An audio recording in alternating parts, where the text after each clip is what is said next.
तो दोस्तों गेल इंडिया ने अपने क्वार्टर टू के नंबर को दिया है। तो चलिए देखते हैं क्या है क्वार्टर टू के नंबर्स के अंदर। डाटा बेस के लिए यहाँ पे क्रोज में है।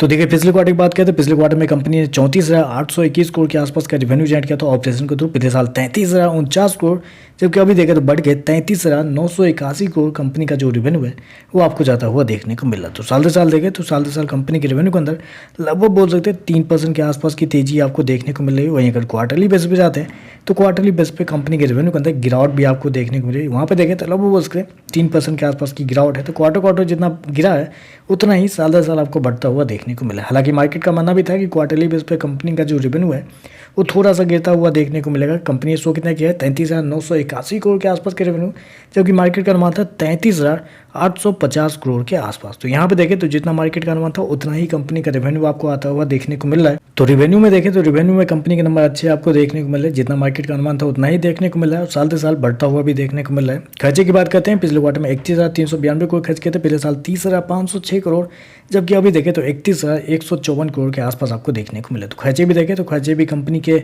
ऑन एन एवरेज ठीक ही है, कंट्रोल में ही आपको देखने को मिल रहा है। चलिए कंपनी का प्रॉफिट क्या निकलता है वो देखते हैं।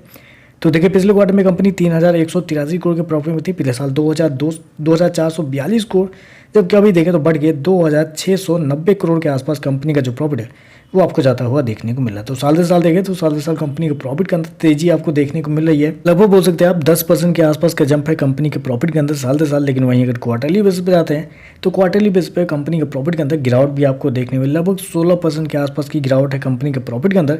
लेकिन ऑलरेडी मैंने आपको बताया कि कंपनी का मतलब मार्केट का मानना भी था कि कंपनी के रेवेन्यू के अंदर क्वार्टरली बेस पे हल्का सा गिरेगा, वैसे ही मार्केट का मानना था कि क्वार्टरली बेस पे कंपनी का प्रॉफिट गिरता हुआ देखने को मिलेगा। तो इससे कुछ डरने वाली बात नहीं है। कंपनी ने शो कितना किया है 2,690 करोड़ के आसपास का प्रॉफिट, जबकि मार्केट का अनुमान था लगभग 2,610 करोड़ के आसपास। तो यहाँ पे भी देखें तो मार्केट के अनुमान से थोड़ा सा बेहतर कंपनी का प्रॉफिट आपको देखने को मिल रहा है। तो आप कह सकते हैं मार्केट का जितना अनुमान था कंपनी के रेवेन्यू प्रॉफिट को लेकर उससे बेहतर कंपनी के रेवेन्यू प्रॉफिट या इनलाइन आपको नंबर देखने को मिल रहा है। ईपीएस की बात कर लेते हैं, पिछले क्वार्टर में 4.84, पिछले साल 3.72, अभी देखें तो 4.10 के आसपास आपको देखने को मिला। तो कंपनी के ईपीएस भी देखें तो आपको साल दर साल बढ़ते हुए देखने को मिल रहा है।